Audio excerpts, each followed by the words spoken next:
Имам Табари Куран тафсирлеринин биринде айтат, жахилият кезинде сөзсүз bir адамдан экинчи bir адам карызга акча алып, чоң суммада карыз болуп жүрөт эле. Анан алар бири-бирине айтат эле, мен сенден балан суммадагы акча карызга алганмын. Аны баланчанчы күнгө кечиктирип турчу, кошуп берем деп суранышар эле. Жами аль-Баян. Чындыгында ислам келгенге чейин арам сүткөрлүктүн түрү абдан көп болгон.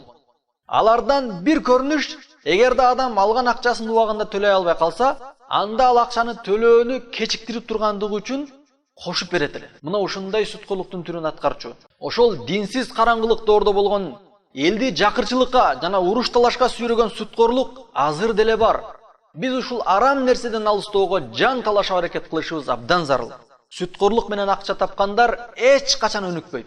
Аллах Таала ыйык Куранда айткан: "Ва ма атайтум мир риба лиярбуа фи амвалин наси фала ярбу индаллах." Силерден адамдардын мал мүлкүнөн алып, көбөйтүү үчүн сүткөрлүк кылып карызга акча бергендердин акчасы көбөйбөйт. Аларга Аллахтын алдында эч бир сооп берилбейт. Рум сүрөсү 39-аят.